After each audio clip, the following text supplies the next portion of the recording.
Salmo 135. Amém? Amém. Aleluia. Louvai o nome do Senhor.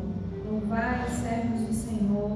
Vós que assistis na casa do Senhor, nos átrios da casa do nosso Deus. Louvai ao Senhor, porque o Senhor é bom. Cantai louvores ao seu nome, porque é agradável. Até aqui, amém?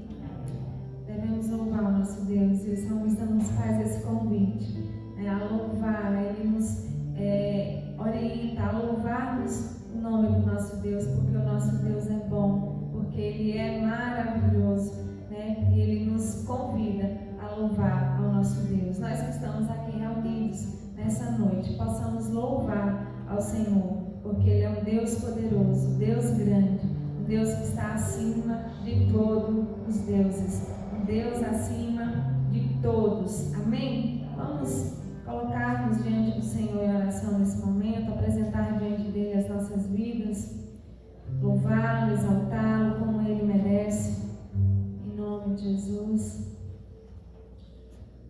Pai, nós exaltamos o teu nome, porque és digno de todo o nosso louvor, de toda a nossa adoração.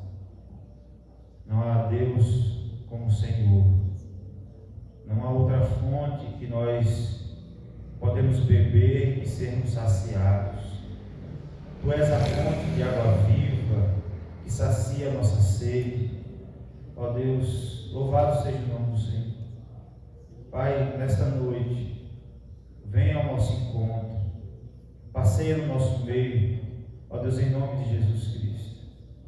Ó Deus, enche-nos com a tua unção, enche-nos do teu poder. Que teu Espírito, ó Deus, possa agir nas nossas vidas, tocar em nossos corações.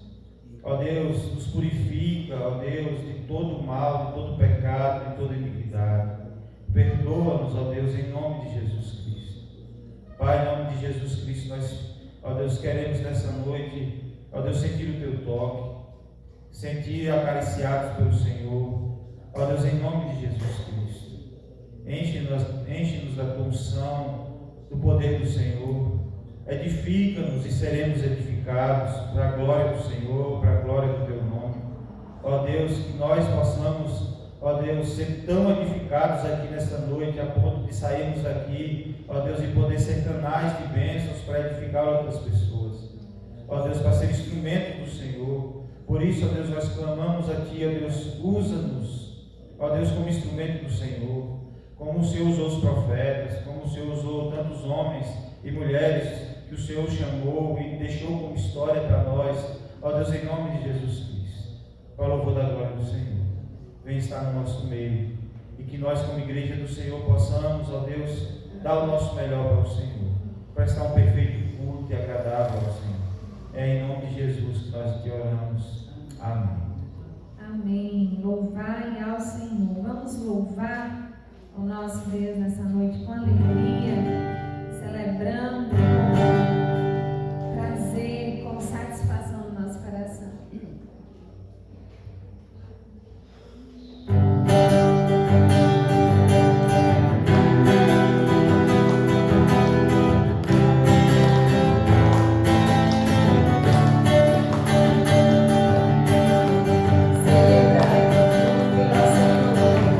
Todos os moradores da terra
protege e nos cuida a cada dia. Louvado seja o nome do nosso Senhor.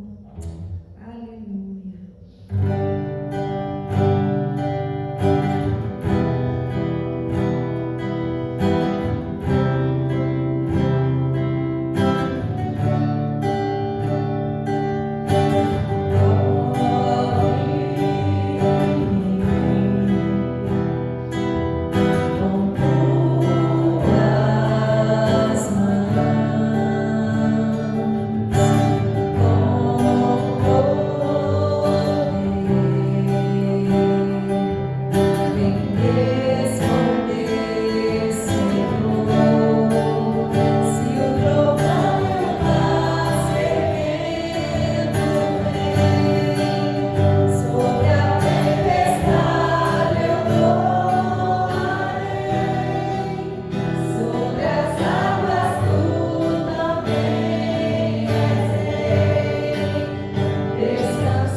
Te amo, Deus, tua graça nunca falha. Todos os dias eu estou em tuas mãos. Desde quando me levanto até o meu deitar, eu cantarei da bondade de Deus. És fiel em todo tempo, em todo tempo tu és tão bom. Com todo o fôlego que tenho, eu cantarei da bondade de Deus. Tua doce voz sempre guia em meio ao fogo, na escuridão da presença me conforta. Sei que és meu Pai, que amigo és, e eu vivo na bondade de Deus. És fiel em todo tempo, em todo tempo tu és tão bom. Com o fôlego que tenho, eu cantarei da bondade de Deus. És fiel em todo tempo, em todo tempo tu és tão bom. Com o fôlego que tenho, eu cantarei da bondade de Deus. Tua bondade me seguirá,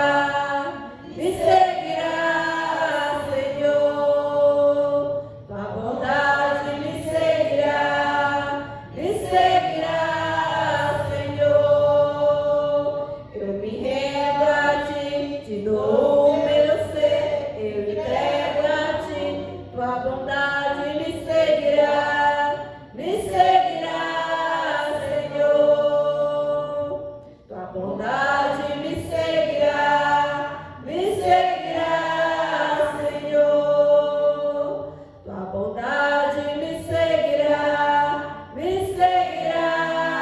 Senhor. Eu me rendo a ti, te dou o meu ser, eu entrego a ti. Tua bondade me seguirá,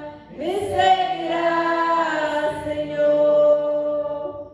És fiel em todo tempo, em todo tempo tu és tão bom.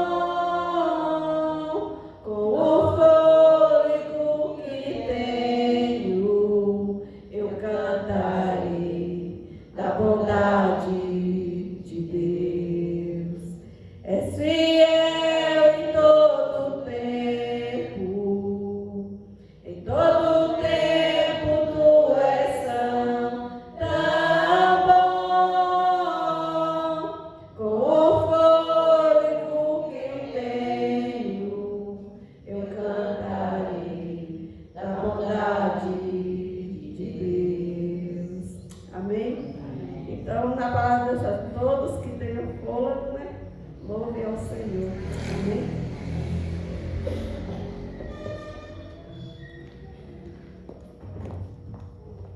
Boa noite, irmãos. Graças a paz. Sinto muito, mas eu não sou igual a vocês, ou parte de vocês. Não estou me aguentando.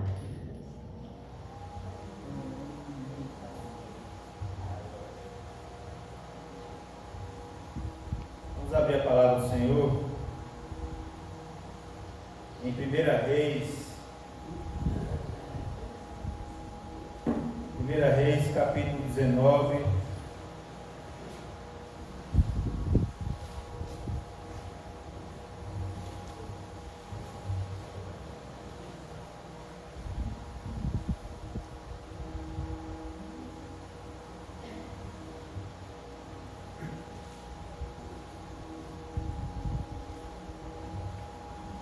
1 Reis, capítulo 19, a partir do verso 9.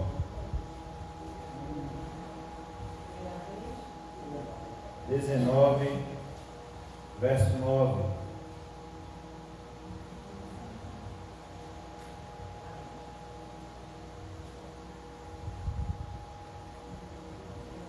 Amém? Todos abriram? Diz assim a palavra do Senhor. Ali entrou numa caverna, onde passou a noite, e eis que lhe veio a palavra do Senhor, dizendo: que fazes aqui, Elias? Respondeu ele: tenho sido muito zeloso pelo Senhor Deus dos exércitos, porque os filhos de Israel deixaram o teu pacto, derrubaram os teus altares, mataram os teus profetas à espada, e somente eu fiquei, e buscam a minha vida para me atirarem. Ao que Deus lhe disse: vem cá fora e põe-te no monte perante o Senhor. E eis que o Senhor passou, e um grande e forte vento fendia os montes e despedaçava as penhas diante do Senhor. Porém o Senhor não estava no vento. E depois do vento um terremoto, porém o Senhor não estava no terremoto. E depois do terremoto um fogo, porém o Senhor não estava no fogo. E ainda depois do fogo, uma voz mansa e delicada. E ao ouvi-la, Elias cobriu o rosto com a capa e, saindo, pôs-se à entrada da caverna. E eis que lhe veio uma voz que dizia: que te fazes aqui, Elias? Respondeu ele: tenho sido muito zeloso pelo Senhor Deus dos exércitos, porque os filhos de Israel deixaram o teu pacto, derrubaram os teus altares e mataram os teus profetas à espada. E somente eu fiquei, e buscam a minha vida para me atirarem. Então o Senhor lhe disse: vai, volta pelo teu caminho para o deserto de Damasco.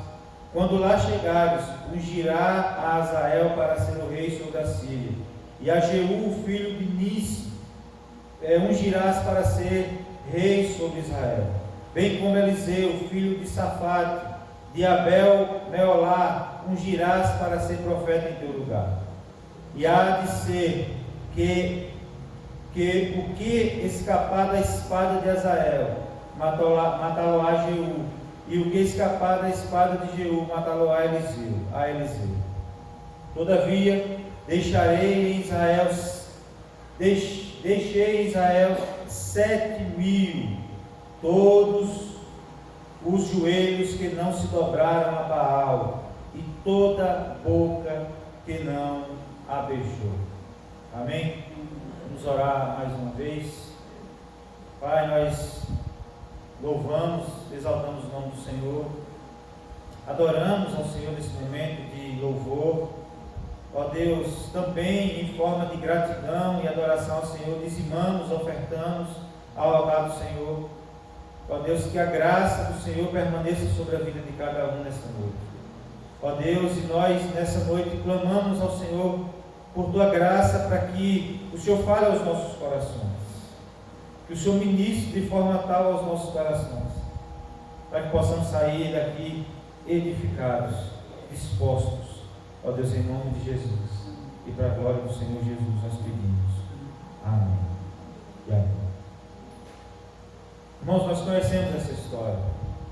O profeta Elias é um dos profetas mais famosos da história bíblica. Foi ele quem orou para que não houvesse chuva durante 3 anos sobre Israel. Foi pela sua palavra que veio chuva sobre Israel depois desses 3 anos. Foi o profeta que combateu as heresias. Foi o profeta que lutou contra o governo da época, que havia se desistido da caminhada, que havia prostituído com outros deuses, com ídolos. que havia deixado o senhorio, a centralidade do Deus Todo-Poderoso para servir a ídolos feitos por mãos humanas. Deixou de honrar os seus profetas para honrarem os profetas de Baal. O rei, esse reinado que havia deixado de servir ao Deus Todo-Poderoso. Foi Elias que profetizou nesse tempo. E foi Elias que naquele momento de combate a essas heresias, onde os profetas haviam desafiado, ele desafiou os profetas de Baal para que fizessem um experimento de quem era o verdadeiro Deus. E naquele momento construiu-se um altar, colocou ali o holocausto, e disse que os profetas de Baal passaram grande parte do tempo clamando ao seu Deus para que descesse o fogo do céu e queimasse o holocausto. Elias, ao que me parece, com um tom que parece ser um tom de deboche, mas na verdade é um tom de confiança, é a expressão de alguém que confia no Deus que serve. Ele diz: pode cavar ao redor do holocausto e pode jogar água, muita água, pode jogar água em cima do holocausto, porque a água, para quem não sabe, é um catalisador. O motor de um carro, para ele não ferver, é preciso que haja dentro do motor canais que passam água para que o motor refrigere, para que o motor não ferva, para que controle a temperatura. Ou seja, jogar água no holocausto significa o fogo não vai pegar. Mas Elias, que confiava no Senhor seu Deus, ele disse: coloca água, porque o fogo que vai cair do céu não é fogo humano, nem de ídolos qualquer, mas é o fogo do Deus Todo-Poderoso, que vai queimar esse holocausto. E os profetas de Baal foram desmascarados naquele momento, porque o fogo caiu do céu. Tamanha foi a glória do Senhor no meio daquele povo. Muitos se prostraram diante do Senhor seu Deus novamente. Mas chega um momento em que Elias parece que ele pensa que a obra é dele, e ele pensa que da manifestação sobrenatural, de cair fogo do céu, ele pensa que as coisas vão mudar, que o rei vai se arrepender e voltar aos caminhos do Senhor, que a sua esposa Jezabel iria se prostrar diante do Deus Todo-Poderoso, que os profetas seriam extirpados, que a idolatria iria acabar na nação de Israel. Muito pelo contrário, isso incitou a ira de Jezabel, que procurou para matar. E é nesse momento desse texto que Elias sobe para o monte, e naquele monte ele entra numa caverna e lá se esconde. Elias naquele momento se encontra num momento de solidão, de tristeza. Elias naquele momento ele estava sofrendo de autocompaixão. E ele naquele momento ele estava achando que ele estava sozinho. E é interessante que o texto nos mostra no verso 10, no verso 11, que diz assim na parte B do texto: e eis que o Senhor passou. Essa mesma expressão que foi usada nesse texto aqui, irmãos, é a mesma expressão que foi usada desse texto 400 anos antes, na vida, no momento em que Deus está fala com Moisés. Moisés foi o fundador, vamos dizer assim, do teocentrismo, da centralidade de Deus no universo, do único Deus. E Elias, 400 anos depois, é aquele que era o restaurador da comunhão do povo de Deus com Deus. Seria aquele que restauraria a centralidade do culto ao Deus Todo-Poderoso, ao único Deus, à nação de Israel. Só que ele pensa por um momento que se ele operar milagres, se ele fazer prodígios, de que se ele fazer algo acontecer no meio do povo, ele acha que haverá conversão, quando na verdade a conversão é parte de Deus. É de Deus para com o homem, para nós que olhamos pelo retrovisor daquilo que já aconteceu para trás. O Evangelho é diferente da religião, porque a religião é a busca do homem para com Deus. O Evangelho é diferente, é a busca de Deus, é a procura é Deus procurando o homem para salvar. Portanto, a obra é do Senhor. E Elias está nesse momento, num momento de solidão, de tristeza, depressivo, o homem que fez cair fogo do céu, o homem que orou para que a chuva cessasse sobre a terra, agora se encontra deprimido dentro de uma caverna. Deprimido dentro de uma caverna. E quantas vezes, irmãos, quantos momentos em nossas vidas que nós queremos, na verdade, nos isolar? Quantas vezes nós queremos ficar sozinhos e não ver ninguém? A caverna é um cantinho profundo da nossa alma, onde nós guardamos os nossos segredos e a gente não conta para ninguém. É aquele momento em que as pessoas perguntam: e aí, como é que você está? Você está acabado? Você diz: estou bem. É aquele momento em que você se encontra sozinho. Se encontra não, você se sente sozinho. É onde nós jogamos as nossas tristezas, os nossos erros para ninguém ver. E de vez em quando nós fugimos para lá também, para aquele cantinho que é só nosso. É nesse momento que nós precisamos olhar para dentro de nós mesmos e questionar: onde é a minha caverna? Aonde é que eu me escondo? Aonde é que eu me sinto sozinho? Aonde é que eu vivo os meus momentos de solidão? Aonde é que eu vivo os meus momentos de tristeza? Aonde é que eu fico com autocompaixão, achando que nós estamos sozinhos? Elias, nesse momento, ele estava achando que ele estava só. E de repente Deus aparece a ele. Deus passa e faz o seguinte questionamento: o que você está fazendo aqui? É no nosso momento de solidão, irmãos, que nós estamos lá sozinhos, pensando que nós estamos sozinhos, que o nosso Deus chega e faz a pergunta: o que você está fazendo aqui? E é interessante que Deus procura Elias duas vezes essa mesma pergunta.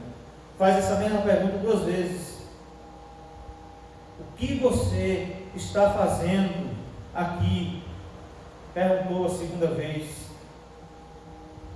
E eu creio que Deus, ele perguntou a segunda vez porque a primeira resposta não foi satisfatória, não era aquilo que Deus queria ouvir. E Deus pergunta a segunda vez, e sabe o que é que diz? O que é que ele diz? Ele dá a mesma resposta. Ele dá a mesma resposta. E a pergunta que Deus faz a nós nessa noite: o que você está fazendo aqui nessa caverna? O que você está fazendo nessa caverna de solidão onde você se encontra? O que você está fazendo nos momentos de autocompaixão? E é sobre isso que eu gostaria de compartilhar com os irmãos, porque Deus dá aqui 3 ordens para Elias, que também são 3 ordens para nós nessa noite. Amém? Em primeiro lugar,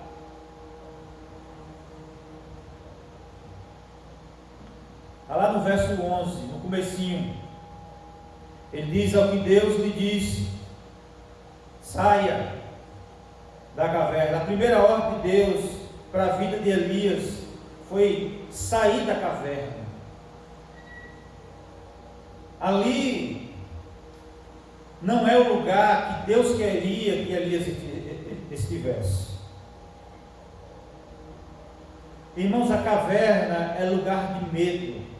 Elias estava com medo. O que Elias estava fazendo ali naquela caverna não era um retiro espiritual. O que Elias estava fazendo ali naquela caverna não era buscando a presença de Deus.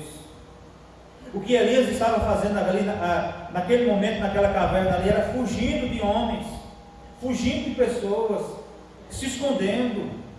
Caverna significa lugar de medo, é lugar de covardia, é onde as pessoas, em vez de lutarem, se escondem. É onde as pessoas, ao invés de enfrentar os seus medos, elas se escondem. A caverna significa o lugar do medo, lugar de esconderijo, dos covardes. E a palavra do Senhor nos ensina que Deus não quer servos escondidos, mas sim servos dispostos a lutar, a enfrentar as lutas, as batalhas. Deus não quer os seus servos tendo autocompaixão. Não foram assim aqueles que ficaram marcados na história, os discípulos de Jesus, quando eles entenderam o propósito de Cristo na vida deles. Enquanto eles não tinham entendido, eles estavam escondidos dentro de uma casa, com as portas trancadas, com medo, covardes, sem saber o que fazer. Mas quando Jesus põe-se no meio deles, e eles entendem o propósito de Jesus, de que Jesus não estava morto, mas ressuscitou, eles entendem de tal forma que estão dispostos a morrer por causa desse evangelho, e morreram. Pedro foi crucificado de cabeça para baixo. O apóstolo Paulo passou a maior parte do seu ministério preso e logo depois foi degolado. Outros foram apedrejados. Só o apóstolo João, que não morreu pela perseguição, mas foi exilado, isolado numa ilha, para que se calasse a voz do evangelho, do último remanescente. E é quando Deus lhe abre uma porta no céu e faz ele enxergar aquelas visões de Apocalipse, que até hoje são motivo de expectativa para que aquelas promessas se cumpram, e muitas já se cumpriram. Quando eles entenderam o propósito, eles ficaram dispostos a morrer por causa do evangelho, a enfrentar a oposição que havia sobre eles. Cristãos da igreja primitiva, que foram cerrados ao meio, que foram devorados por leões, que foram amarrados a postes e cobertos de piche para iluminar as noites de Roma. Esses homens, eles não ficaram na caverna, eles se expuseram, eles se dispuseram para fazer a obra do Senhor, porque caverna não é o lugar do servo de Deus estar. Caverna não é o lugar do servo de Deus estar. Quantas vezes em nossas vidas, na hora dos problemas, em vez de avançamos, recuamos e nos escondemos? Quantas vezes? Esse não é o papel do servo de Deus, meus irmãos. Porque a palavra do Senhor nos diz em 2 Timóteo, Paulo escrevendo a sua segunda carta a Timóteo, no capítulo 1, no verso 7, ele diz assim: porque Deus não nos tem dado espírito de covardia, mas de poder, de amor e de moderação. Não fique curtindo depressão, levante-se, saia dessa caverna, saia do lugar do medo, enfrente, faça aquilo que Deus te chamou para fazer. Amém? É preciso compreender essa mensagem, porque Deus não nos chamou para ficar preso dentro de uma caverna. Deus nos chamou para cumprir o seu propósito, mesmo que isso nos custe a nossa própria vida. Amém? Então a primeira ordem de Deus é: saia da caverna, saia do lugar do medo, do lugar da covardia, em nome de Jesus. Em segundo lugar, depois ainda no verso 11, o Senhor dá uma outra ordem: põe-te nesse momento perante o Senhor. Saia da caverna e põe-te de pé perante o Senhor teu Deus. Ou seja, saia do monte. Irmãos, sabe o que é que nós aprendemos aqui? É que a presença de Deus é o lugar onde nós devemos estar. É a presença de Deus. Não existe outro lugar tão importante ou mais importante do que estar na presença de Deus. Fora da presença de Deus não existe outro lugar, não existe felicidade, não existe paz, não existe fora dele, fora da presença de Deus, fora da presença de Jesus Cristo, não nos saciamos. A música que está muito cantada aí, está na minha cabeça o tempo todo, daquela mulher samaritana, que teve sua sede saciada, que ela não precisou mais buscar em outras fontes, mas que ela teve sua sede saciada por a fonte de águas vivas.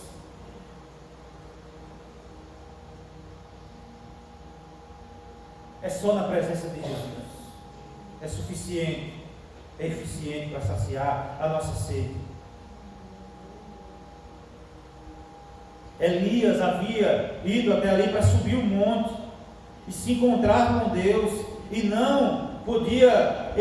não podia desanimar em nenhum momento. Era o profeta de Deus, era um homem chamado por Deus. Nós somos o profeta de Deus para essa geração. Deus chamou a mim e a você para profetizar, para falar daquilo que Deus é, daquilo que Deus faz, daquilo que Deus fez nas nossas vidas. Testemunhas de Deus, profetas dessa nova geração. E interessante que aqui há uma manifestação sobrenatural na natureza, incomum.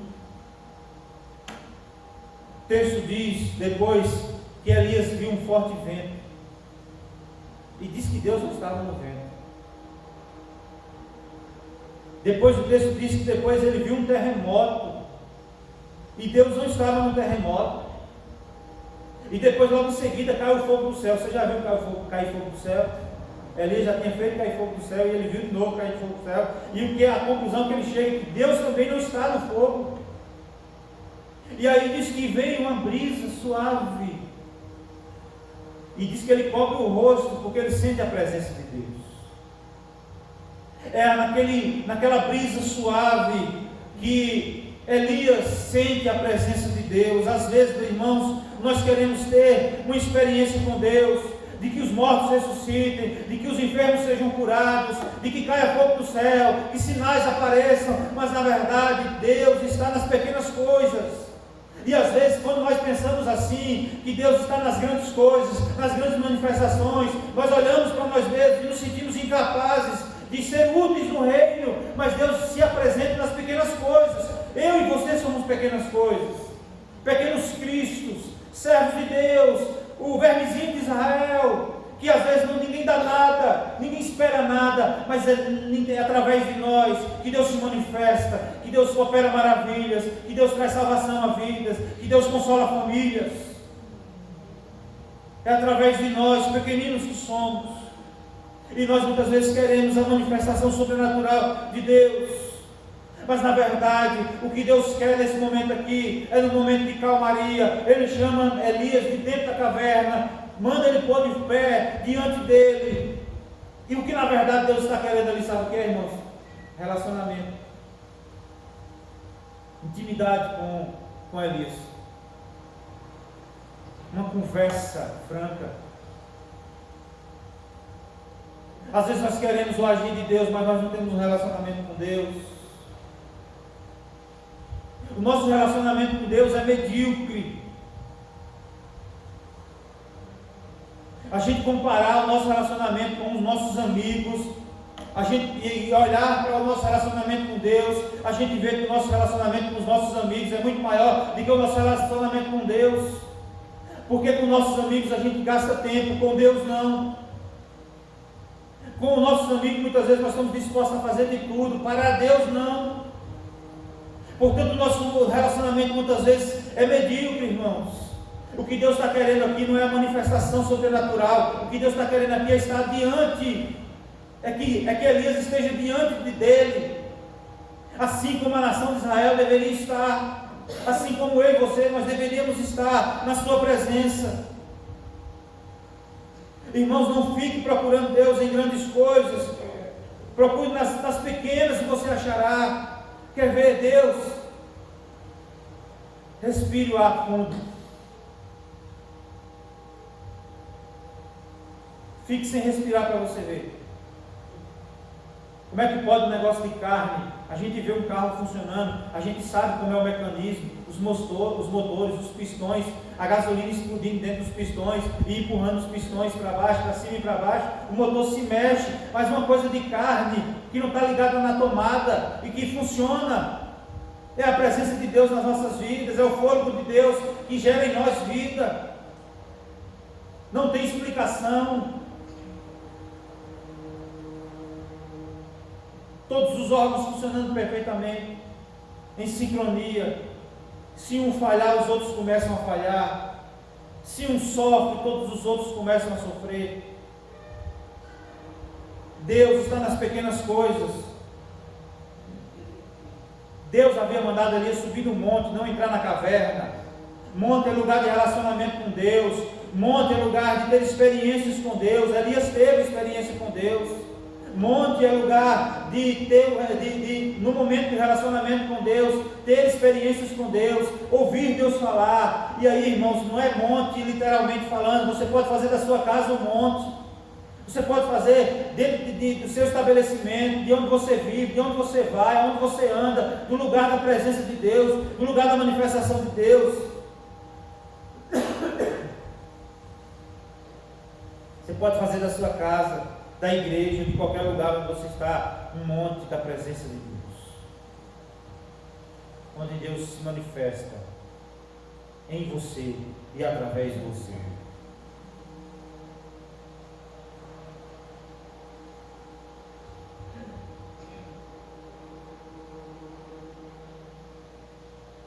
A oração. Interessante que nós estávamos. Aquele pastor que pregou nos últimos 2 dias, no último dia, no domingo, de manhã e à noite, ele é o vice-presidente da IPB Nacional. E nós tivemos uma conversa, o conselho teve uma conversa com ele depois do culto de manhã, perto de meio-dia ali. A igreja dele tem 2.300 membros. O último batismo foi 270 pessoas. E um dos presbíteros perguntou qual é a estratégia que nós devemos fazer para que o povo se anime, para que o povo cresça, para que a igreja cresça, para que vidas sejam salvas. E a resposta dele foi: oração. E aí a gente vai olhar na história, irmãos. Todo o avivamento que aconteceu foi promovido por causa da oração. Foi quando o povo de Deus se voltou para Deus, prostrou seus joelhos em terra e em oração buscava a sua face. Não tem lugar de oração, é lugar de relacionamento. Quando nós deixamos de orar, nós deixamos de ter experiências com Deus. Quando nós deixamos de orar, nós deixamos de ter um relacionamento sadio com Deus. A oração, não existe outro meio para o crescimento da igreja, para o fortalecimento dos crentes, que não seja palavra e oração. E aí eu lhe pergunto: é possível um avião voar sem uma das asas? Não. É a asa da oração e a asa da palavra. E aí o avião decola. Por isso nós precisamos subir o monte da oração. Não entrar na caverna, para Deus falar conosco. Preciso subir o monte. Subir o monte requer sacrifício. Nós vivemos num tempo tão corrido hoje que nós não temos tempo para orar. E eu ouvi um pastor dizendo assim, que a rede social nos dias de hoje é a prova de Deus, de que você tinha tempo para buscar a face dele e você não buscou. A oração é o tempo que nós temos de buscar a face do Senhor. É através da oração. Amém? Saia da caverna, suba o monte. E a outra ordem que Deus deu para Elias: Está lá no versos 15, 16, vai, volta o teu caminho para o deserto de Damasco, chegando lá, unge Azael, rei da Síria, Jeú, rei de Israel, e Eliseu, profeta em teu lugar. Depois que Elias sai da caverna, de ter subido o monte, Deus manda Elias voltar e ungir. Ou seja, ungir reis, sacerdotes e profetas era a função de um grande profeta. A exemplo de Samuel, que ungiu Davi rei naqueles tempos. E Samuel foi o maior profeta da história de Israel. E com isso, nós aprendemos aqui, irmãos, que Deus estava mandando Elias fazer o seu trabalho, mandar, ungir, era o papel do profeta, ungir os reis naquele momento, e ungir outro profeta para lhe substituir, era o seu papel, não era o papel de outros. Da mesma forma, irmãos, que pregar o Evangelho não é papel dos outros, é o seu papel, é o nosso papel. Pregar a palavra de Deus não é papel simplesmente dos pastores, é o seu papel. Pregar o Evangelho é o papel da igreja, testemunhando, falando, vivendo na prática. Ele citou uma frase que ele diz assim, esse pastor que veio, ele falou o nome do autor e eu esqueci aqui, não sei se era John Stott, não sei, mas ele disse que assim, a prática, o poder do Evangelho está na prática dos crentes. Não adianta viver só de boca, é preciso praticar a palavra de Deus, aquilo que Deus nos ensina. Deus nos usa, irmãos, para levantar pessoas. Deus nos usa para fazer a sua obra. A Bíblia diz que os anjos desejavam pregar o Evangelho, e Deus disse, não, é o meu povo que vai pregar. O que nós aprendemos aqui, quando Deus manda Elias ungir os dois reis e o profeta Eliseu, ele está dizendo assim, faça o seu trabalho. Da mesma forma, ele está dizendo para nós, no dia de hoje, faça o seu trabalho, cumpra o seu papel. Quando nós estamos lá no nosso ambiente de trabalho, nós não devemos olhar para quem está fazendo e para quem não está fazendo. É preciso olhar para nós mesmos e dizer assim, eu preciso fazer o meu trabalho. Amém? Amém. Nós não podemos ficar parados esperando. Porque se a gente ficar na caverna, o que pode acontecer, sabe o que é? É o que está acontecendo com muitas igrejas da Europa. Hoje eu vi um vídeo que o pastor Luciano mandou, uma igreja histórica do Reino Unido. Imagine para você aí, aqui para nós. A igreja presbiteriana de Lapão, uma igreja histórica, vai fazer 100 anos no ano que vem.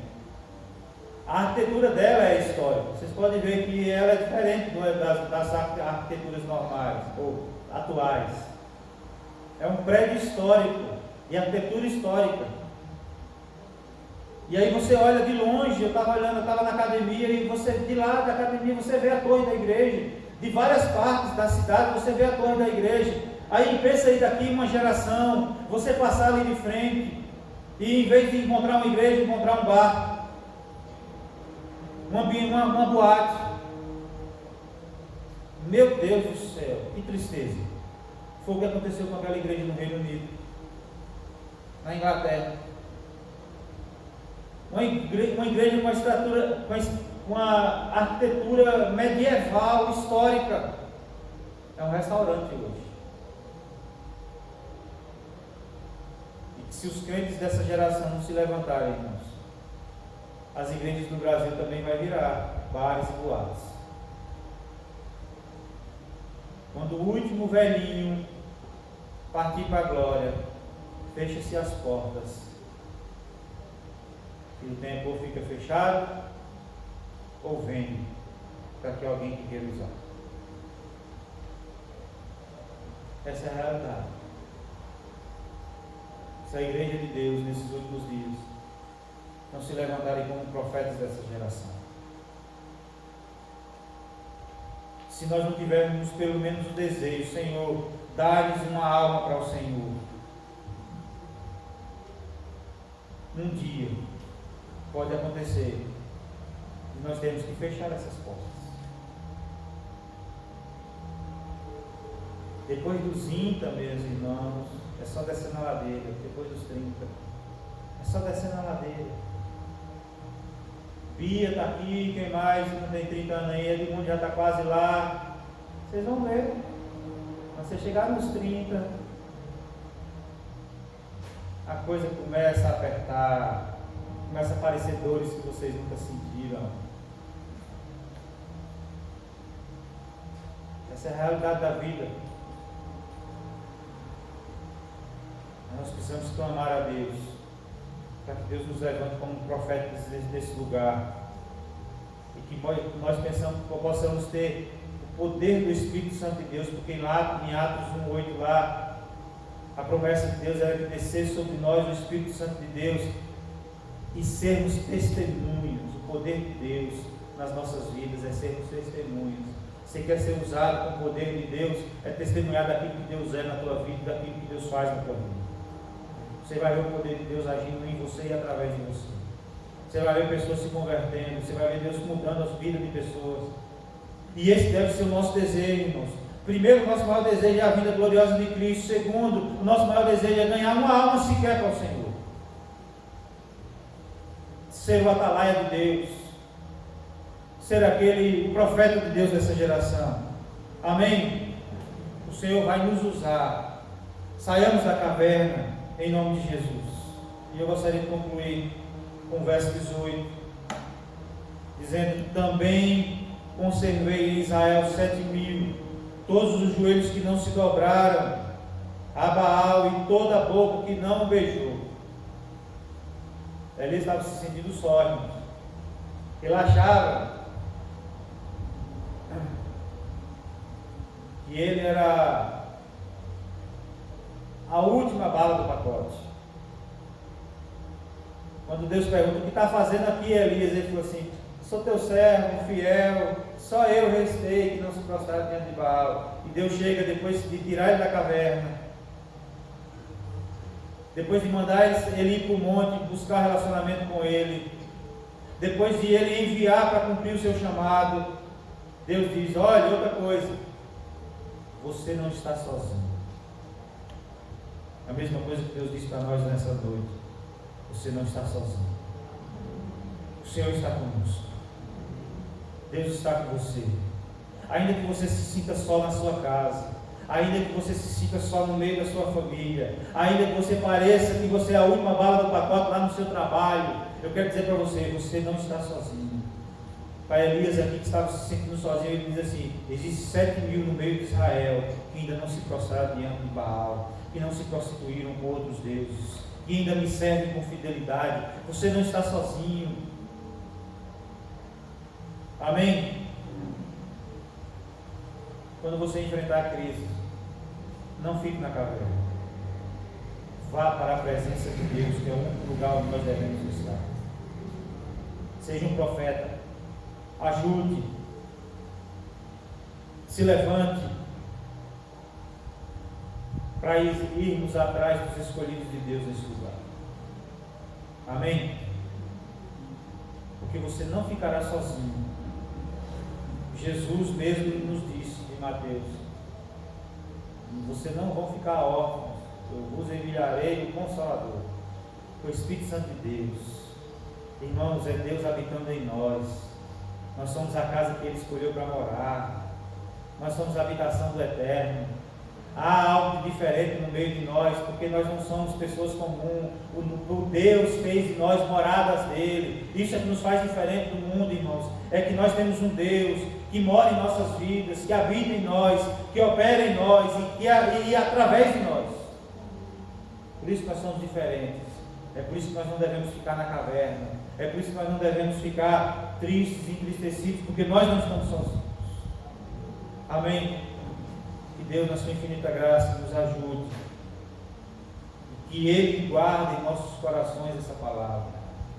para que possamos de fato reagir, sair da caverna, buscar a presença de Deus e cumprir o chamado dele.